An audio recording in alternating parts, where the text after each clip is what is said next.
And our heart is in a holy place. When our heart is in a holy place. When our heart is in a holy place. We are blessed with love and amazing grace. When our heart is in a holy place. When our heart is in a holy place.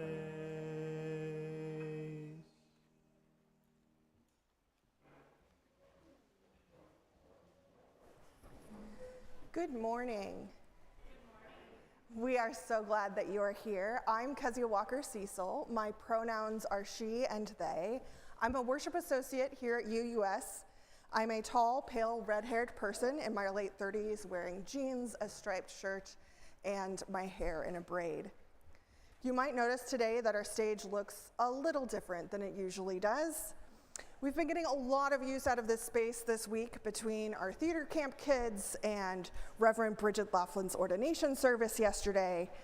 We'll have a chance to hear from our theater camp kids later in the service. So we've left the stage clear for them this morning because you'll see this later, but they all really, really, really want to dance. So we're giving them a little space for that to happen. All right. The word worship comes from Old English, and it means to lift up that which is worthy. We are here today in community to do just that, and we consider all of it worthy. The good, the bad, the mundane. We are glad that you are here. We give thanks to this land and those who cared for it over the centuries, the Kickapoo, the Iowa, the Sauk, the Meskwaki, and the Ocheti-Shakawan nations. We are grateful for the care they invested in this land. I invite you to be here, to be in this moment, to be present as you are able. Unitarian Universalism is guided by shared principles, sources, and values. It is a living religious tradition. Today, we will explore our shared value of transformation through exploring the topic of resilience. We are glad that you are here. If doing something with your hands helps you, we invite you to visit the Soul Work table outside the sanctuary doors to pick up an exploratory guide or a coloring sheet related to today's service or something else to work with. I love that the kids completely raided the Soul Work table earlier this morning. I'm right there with them. If you're newer to our congregation, we invite you to learn more about us after the service by talking to a greeter or by filling out our visitor form in the YouTube notes so we can connect with you. Our call to worship this morning is called Let Your Body Tell the Truth by Gretchen Haley. For context, this was given at a General Assembly in 2022. Come now across platforms and practices to declare with joy our resilience, to proclaim on purpose, we have survived the pandemics of our time. We have survived. We are surviving. We have pivoted, we have planned and then replanned and then thrown all plans to the wind. In this circle, we will say without shame, some days we lost our way and our passwords. We have not always been our best selves. We are learning, and not always quickly, to regroup and remember perfection was never the point. We are here because we long to try again, to promise with people to be partners in this long haul work of loving and becoming, even while we grieve also the cost, which is not small and lingers in our hearts and turns only sometimes to rage. Here, let your body tell the truth. Shake free the stories that live in your skin. Breathe in your beauty and breathe out your burdens. Breathe in our beauty and breathe out our burdens. Be here with it all with all of us in the freedom of this new day. The storm is passing over. The sun is breaking through. This new day dawns for us all. Come, let us worship together.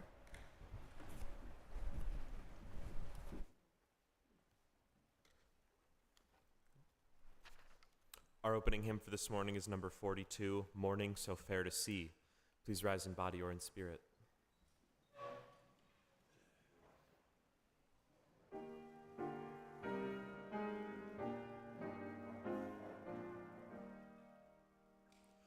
Morning so fair to see, night veiled in mystery, glorious the earth and resplendent skies.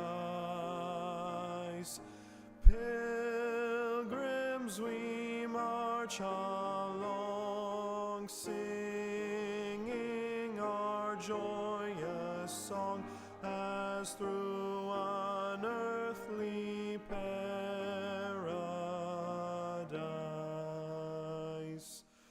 Tall are the verdant trees, deep are the flashing seas, glorious each wonder the seasons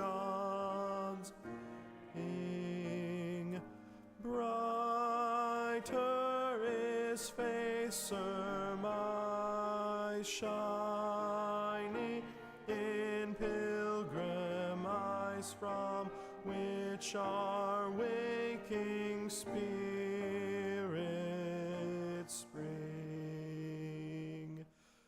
Age after age we rise, 'neath the eternal skies, into the light from the shadowed past. Still shall our pilgrim song, buoyant and brave and strong, resound from life and mountains last.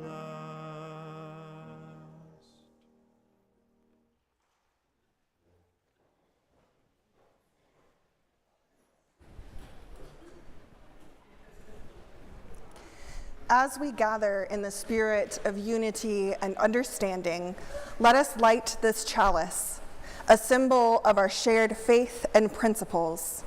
In its gentle glow, we find the warmth of compassion and the light of truth. The flaming chalice symbolizes the illuminating power of community, the enduring flame of hope, and the unyielding commitment to justice and equality. As it burns brightly, it reminds us of our shared responsibility to foster warmth, compassion, and unity in our world. Through its flickering flames, we find the strength to advocate for a more just and inclusive society where every individual is embraced and celebrated for their unique contribution to the tapestry of humanity. Please join me in our chalice lighting words as Nadia lights our chalice.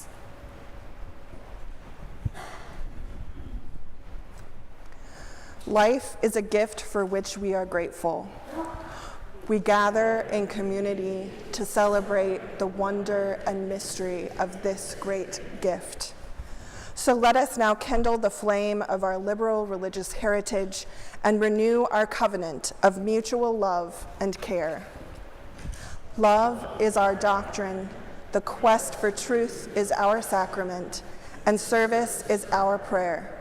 To dwell together in peace, to seek knowledge in freedom, and to serve those in need.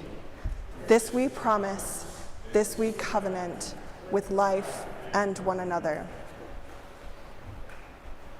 Today, we also kindle a candle for justice and healing.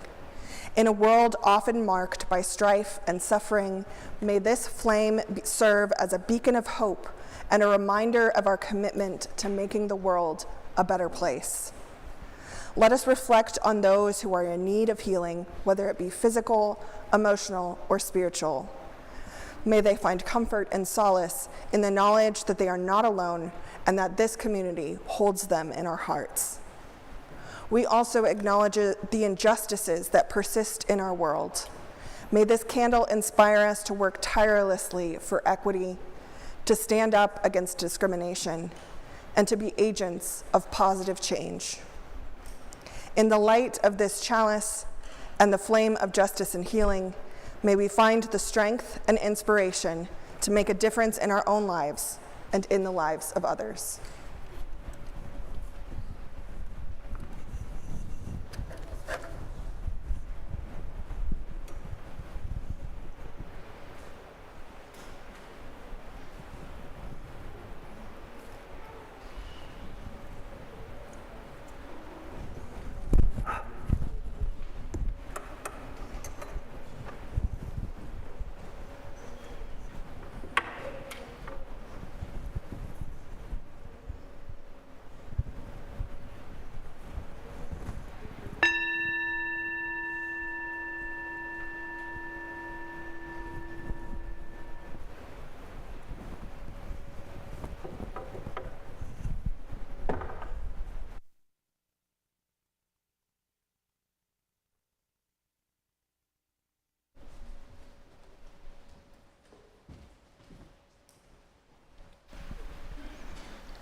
Good morning. My name is Nick Kaplan. My pronouns are they, them, and I'm going to do my best not to choke up as I say this one last time.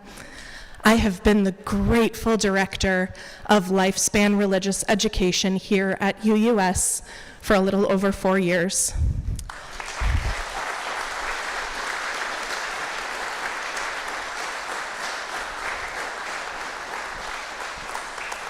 And I am going to miss you all so much. One of the things I am really going to miss is the opportunity to work with our campers over the summer. We are right in the middle of our second theater camp this summer. We have been working all week on Shrek the Musical kids version. And these kids have worked so hard. Let me tell you, their families are packing what seems like plenty of food, right?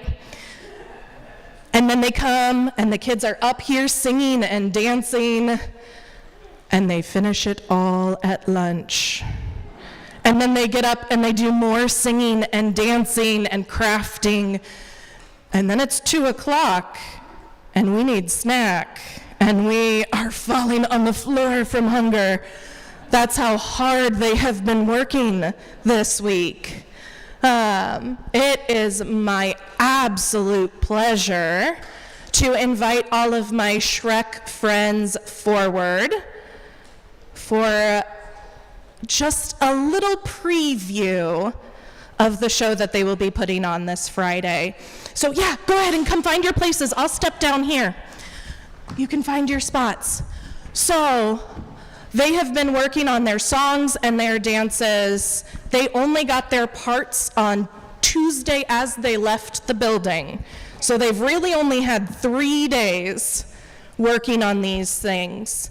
And they are going to give you a brief preview of the show. You can come see the rest of the show this Friday. Our doors will open at 6. The performance is at 6:30, and then we'll have a big celebration after our half-hour performance. So I hope to see you all there.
so get used to it.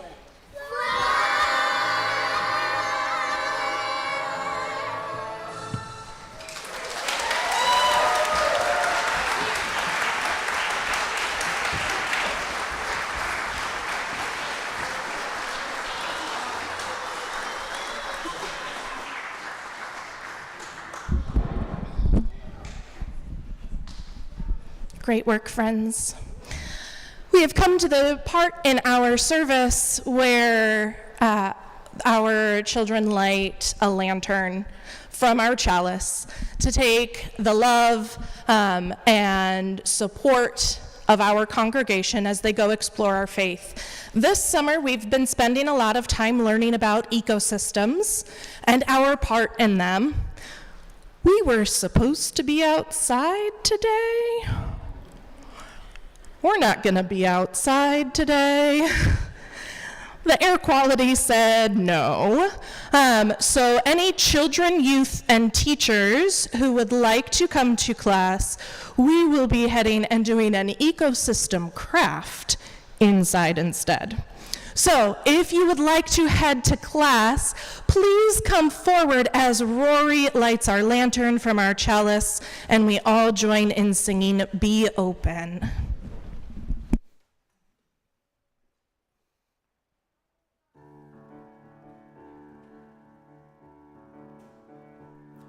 Be open for something wonderful to happen. Be open to the possibility. Be open for something wonderful to happen. Be open to the possibility.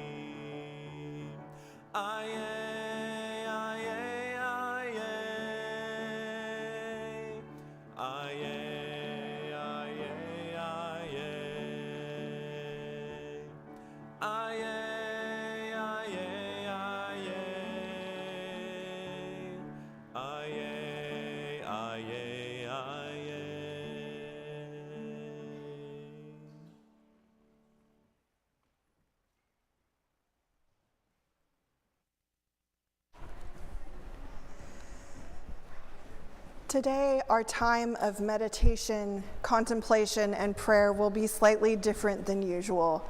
And I realized when I wrote that sentence that that's probably something I'm going to say every time I'm up here for meditation, contemplation, and prayer. I like to mix it up.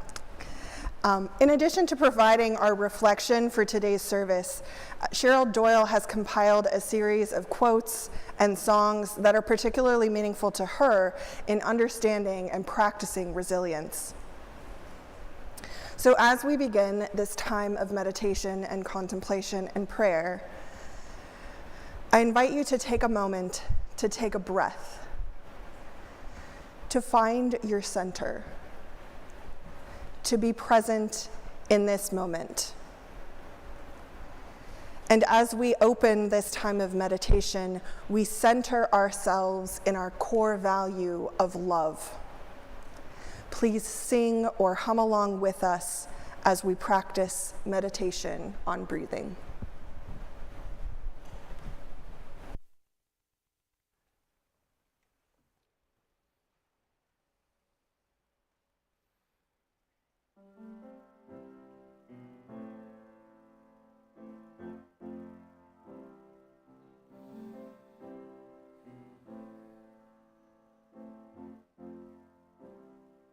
When I breathe in, I'll breathe in peace. When I breathe out, I'll breathe out love. When I breathe in, I'll breathe in peace. When I breathe out, I'll breathe out love. When I breathe in, I'll breathe in peace. When I breathe out, I'll breathe out love. When I breathe in, I'll breathe in peace. When I breathe out, I'll breathe breathe in. I'll breathe in peace when I breathe out. I'll breathe out love when I breathe in. I'll breathe in peace when I breathe out. I'll breathe out love.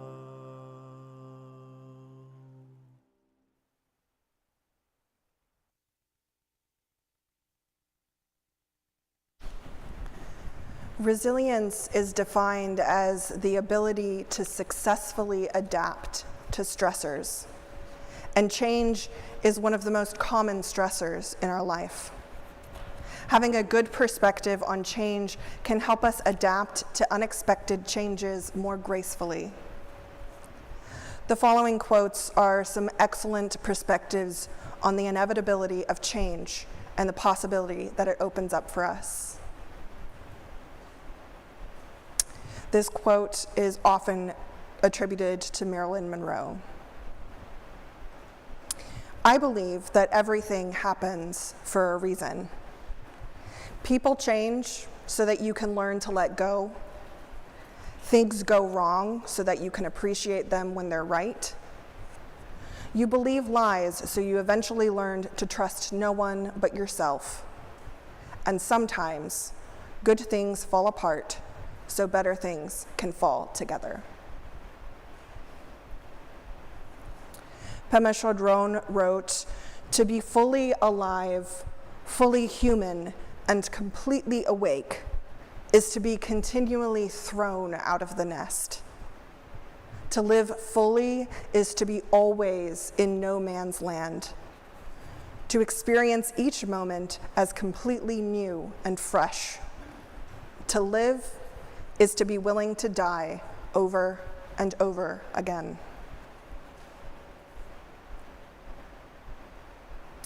Donna Ashworth wrote, "Standing at the edge of a new chapter can be scary. The desire to run back into the pages you know so well is more than tempting, but you must keep moving. Chapters end, even the good ones.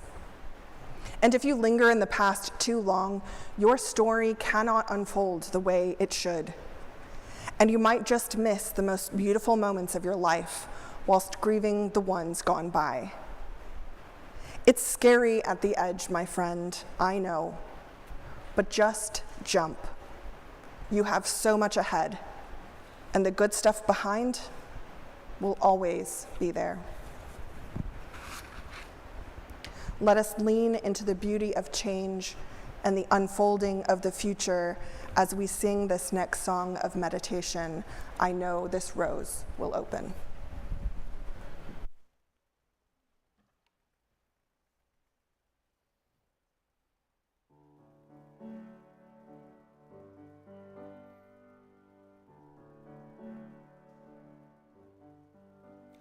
I know this rose will open. I know my fear will burn away. I know my soul will unfurl its wings. I know this rose will open. I know this rose will open. I know my fear will burn away. I know my soul will unfurl its wings. I know this rose will open. I know this rose will open. I know my fear will burn away. I know my soul will unfurl its wings. I know this rose will open.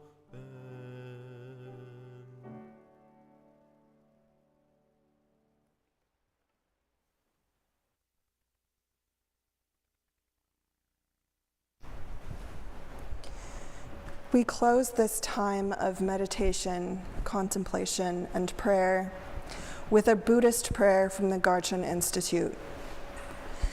As we began this time breathing in peace and breathing out love, this prayer centers love, especially for those who cause us harm.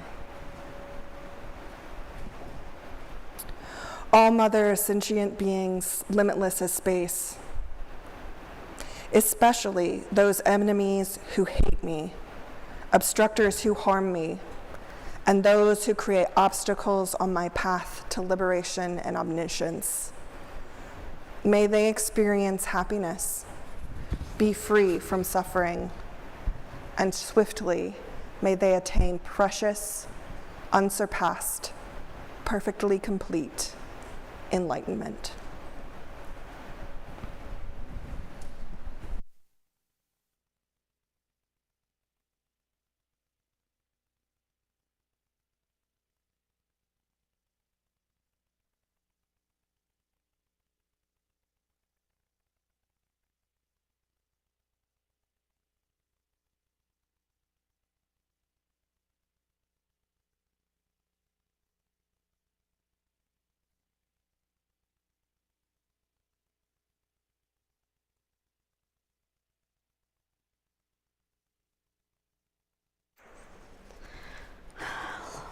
Letting go of the outcome.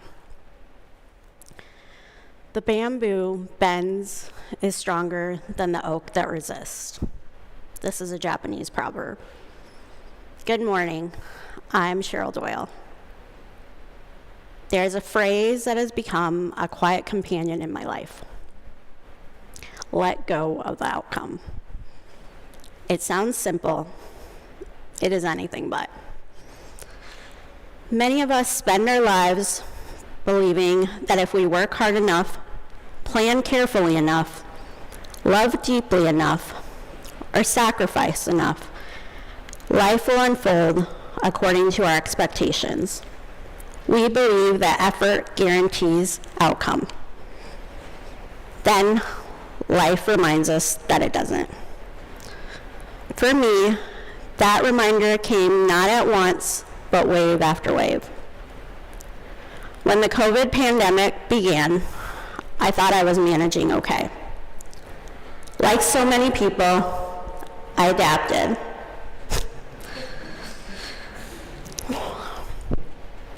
I stepped away from my nursing career, where I worked part-time evenings, so I could take care of our kids and bring them to activities and avoid daycare until they were preschool age. I worked as a nurse for over 9 years and became a stay-at-home mom all of a sudden in April 2020, when my kids were 6 and 2. It wasn't the path that I expected, nor necessarily wanted. By 2021, I had changed my lifestyle and added mindfulness practices, a self-care routine, daily exercise, and cleaned up my diet. I became certified as a holistic nurse and nurse coach in 2022. Others would state how lucky I was to be a stay-at-home mom and lose weight via what they interpreted from what I posted on Facebook. But I knew something did not seem right. Because of gender roles, my relationship became more of me doing everything, and I had to change my lifestyle to adapt and survive. I would get called out for the house being messy because I was no longer working. Our kids were 6 and 2 at the time. Of course the house was messy, and he was stationed in the basement, stating the kids were too loud for him to work at that time.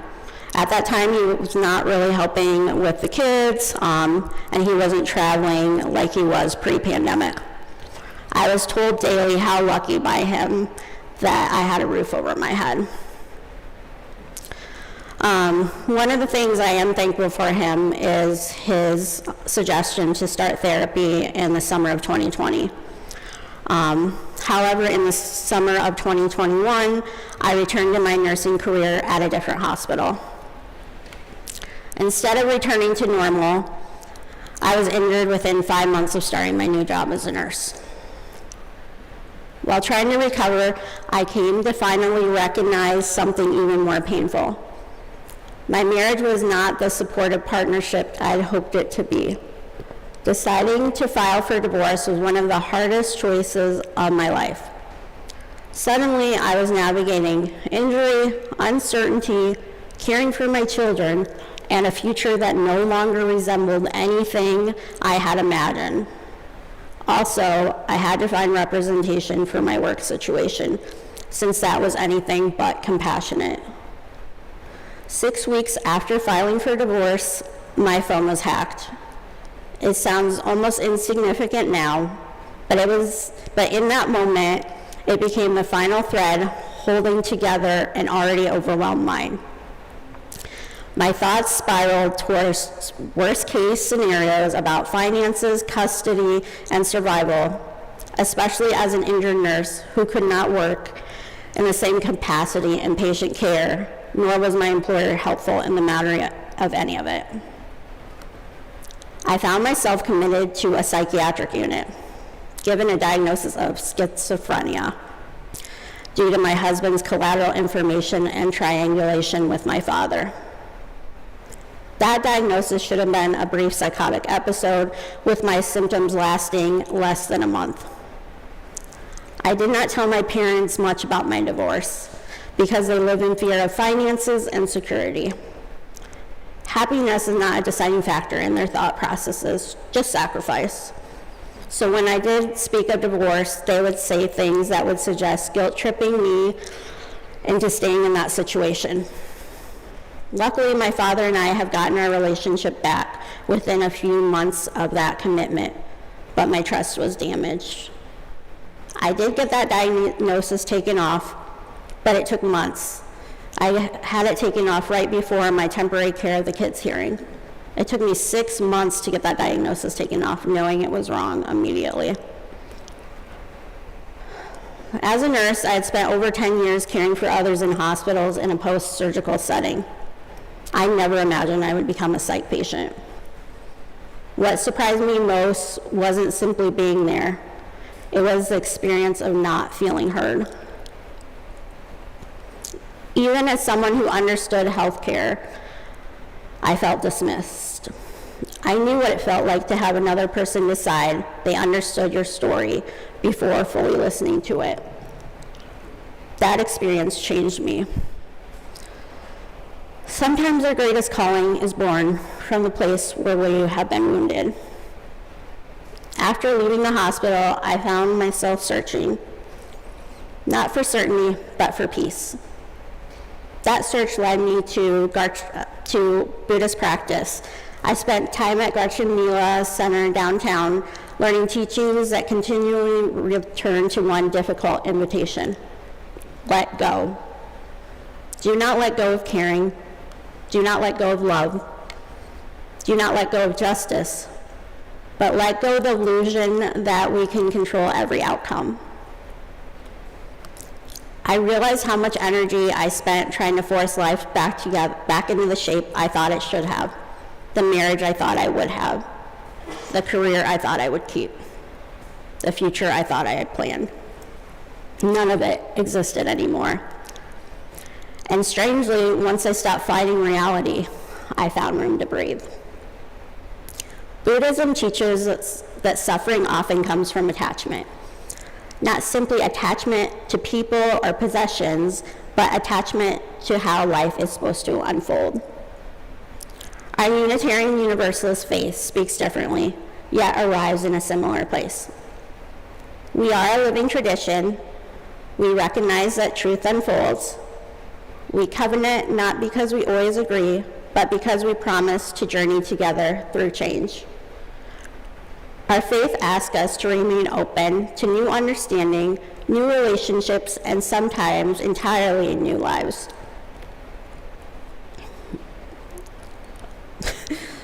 Letting go isn't giving up. It is making room. It is trusting that our identity is larger than our circumstances. After my workman's compensation ended, while I was still injured, I resigned from the nursing career I had built. Yet within 2 weeks, another possibility appeared after I decided to leave my nursing job. I decided to return to school to become a psychiatric mental health nurse practitioner. I wanted to help people and be able to actually help them as my new role as a provider. If I could get dismissed as a healthcare worker by input from my emotionally abusive husband based on what he told psychiatrists for collateral for a more severe diagnosis, of course providers could do this to others. I had to become an advocate for others, and if anything, actually listen to my patients and help them navigate some of their root causes and trauma they've experienced. This year, I completed that journey and became a board-certified psychiatric mental health nurse practitioner. I'm also certified healing touch practitioner, which correlates to helping alleviate people's suffering through energy work, to help shift that stagnant energy outside the body.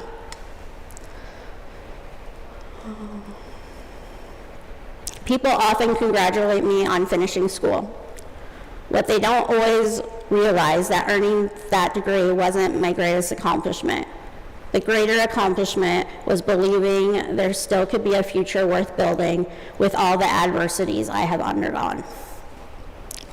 My experience as a patient changed the kind of clinician I hope to become. I know what it feels like to sit in a room longing for someone to listen. I know what emotional abuse can do to a person's sense of reality. I know that healing begins long before medication or treatment plans. Healing often begins when another human being says, "I believe you, you matter, I'm listening." Those simple words can become sacred. With my experience, I have created my own mental health practice, Rose Quartz, because this is a stone of compassion and I have a lot of heart-centered energy that I want to share with others. Another example of letting go was only 6 weeks after my divorce was finalized, a process that had lasted 15 months. My Filipino mother entered the final chapter of her life. As an only child, I became responsible for every end-of-life decision. There were no advance directives, no written plans, just me. My dad was in shock. As a healthcare professional, every instinct in me leaned towards treatment. But as her daughter, I knew her wishes. She did not want chemotherapy. She did not want radiation. She barely could make it to her yearly appointment because of her own underlying anxiety.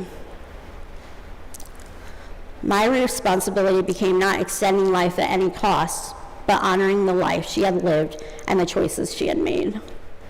That may have been one of the deepest lessons in letting go. Love is not always expressed by doing more. Sometimes love is expressed by being fully present. My mother and I had a complicated relationship. She carried wounds of her own. There were ways she had been emotionally and physically absent throughout my life.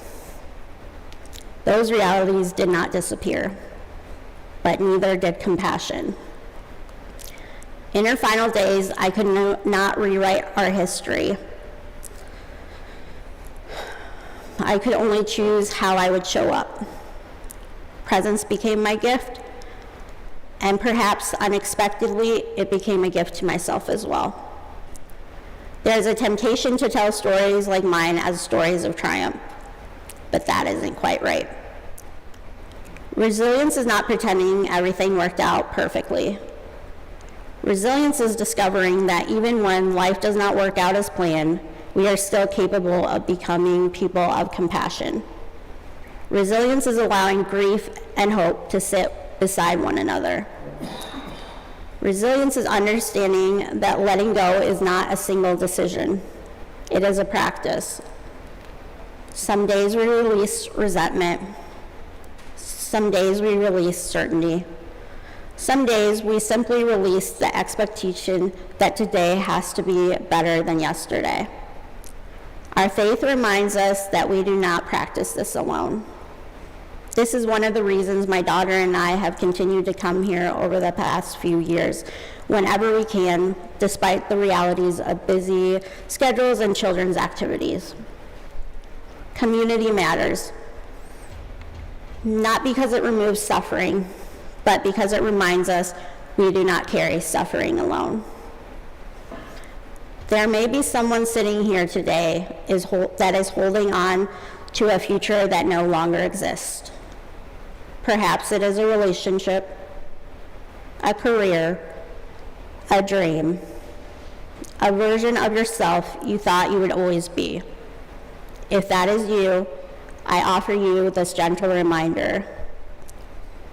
You do not have to let go of everything today. Grace has its own timing. Healing is not measured by how quickly we move on. Sometimes resilience looks like taking one more breath, one more step, one more act of courage, and trusting that the next chapter does not have to resemble the last. Looking back, I am awe of what was born from those darkest years. Not because I would choose them again. No, I wouldn't. But because they taught me something I could not have learned any other way. They taught me that the future cannot always be controlled, but our responses can.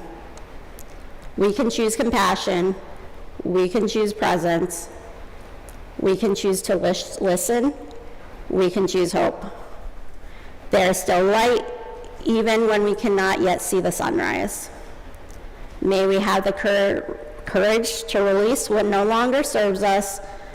May we trust ourselves to meet whatever comes next. May we become people who listen deeply, love generously, and make room for one another's healing. And when life asks us to let go of the outcome, may we discover that what remains is enough. May it be so. Blessed be.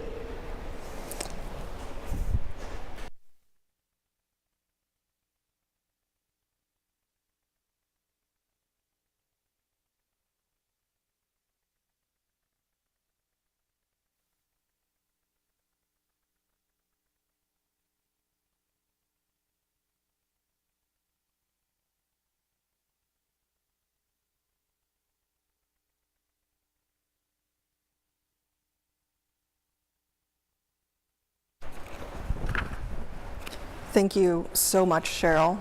That was beautiful.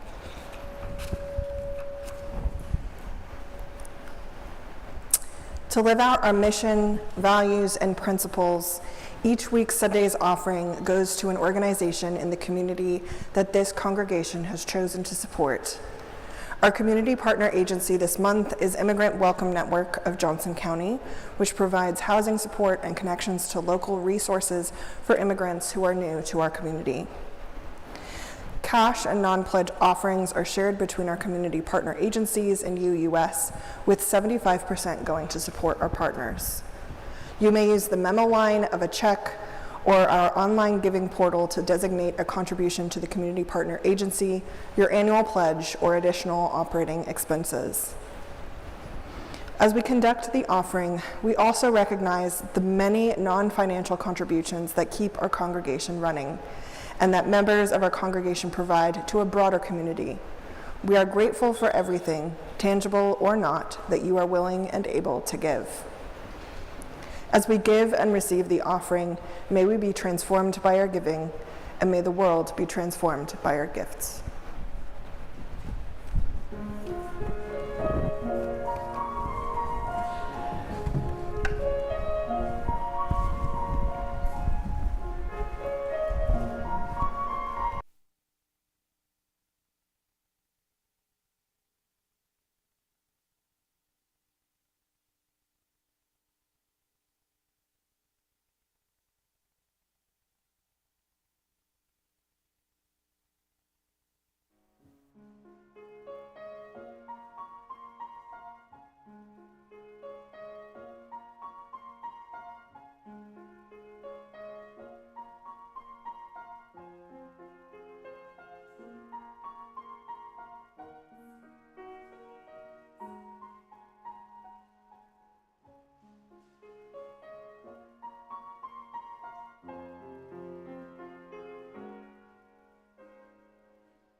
May what has been shared today help us more fully affirm our interconnection and live into love and justice. After the service, we gather in the fellowship hall and outside for conversation and community. If you're a newcomer, we hope you'll grab a snack and sit at any table so folks can join you for some conversation. This week, we are saying goodbye to Leah and to our beloved Director of Lifespan Religious Education, Nick Kaplan. Both of them are moving on to the next stage of their life in different ways. We also encourage you all to come out on Friday night at 6:30 p.m. for our theater camp performance of Shrek, the musical Kids. It's a very long title. Nick has led our summer camp program for the last 4 years, building a beautiful space for child-led exploration through our nature camps, peace camps, and theater camps. Friday marks both Nick and Leah's last day in leading the camps, so please come out and support them and the kids who've been working super hard on Shrek. It's gonna be great. Also, I'd like to remind you, as part of the transition support team, that the transition support team is open for business. So you can reach out directly to the team by email at transitionsupportteam@uusic.org. Most of you should have gotten an email from us earlier this week. Email us with any questions about any aspect of transition, as well as any operational questions you might have in the absence of a full-time minister.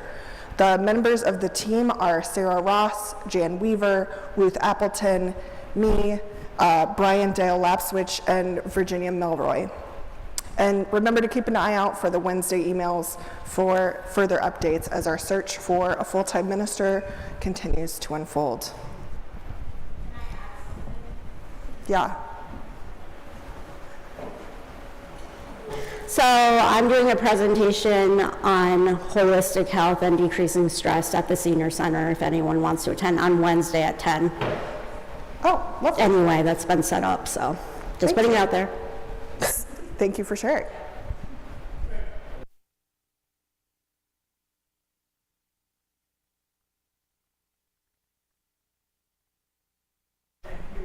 Nick is with the kids, but she'll be in the fellowship hall.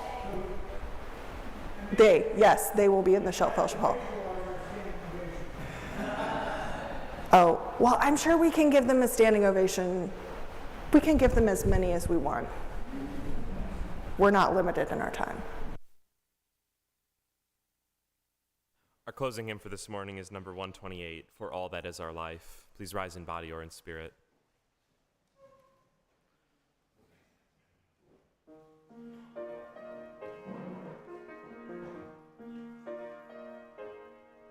For all that is our life, we sing our thanks and praise.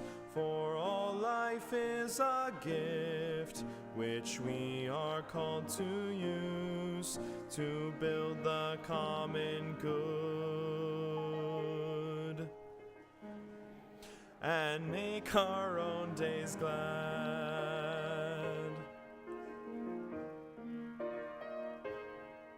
For needs which others serve, for services we give, for work and its rewards, for hours of rest and love, we come with praise and thanks.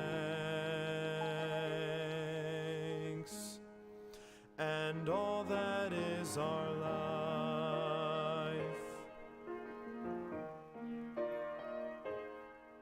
For sorrow we must bear, for failures, pain, and loss, for each new thing we learn, for fearful hours that pass, we come with praise and thanks. For all that is our life.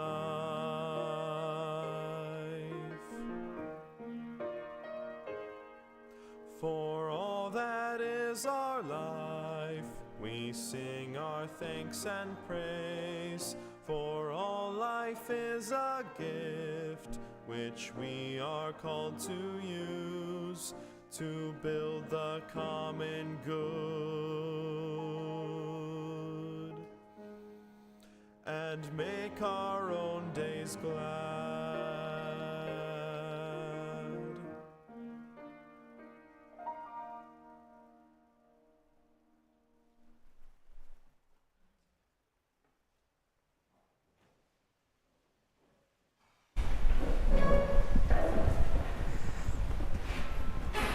Okay, before we extinguish our chalice, Nick Kaplan, come out. We love you.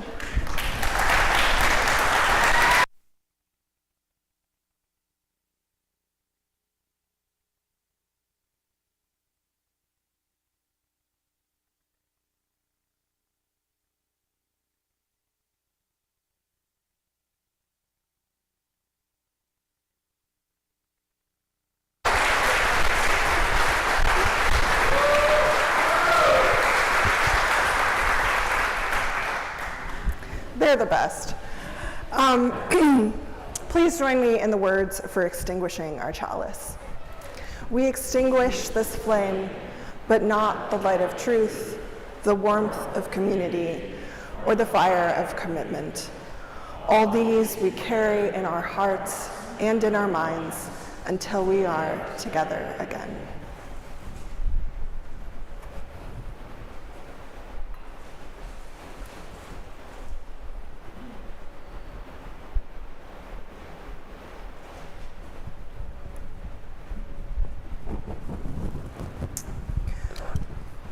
For our benediction, I will read Cheryl's final words from her reflection because they were so beautiful. I think we should hear them again.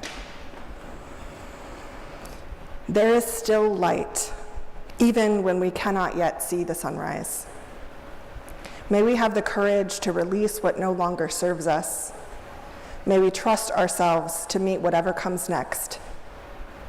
May we become people who listen deeply, love generously, and make room for one another's healing. When life asks us to let go of the outcome, may we discover that what remains is enough.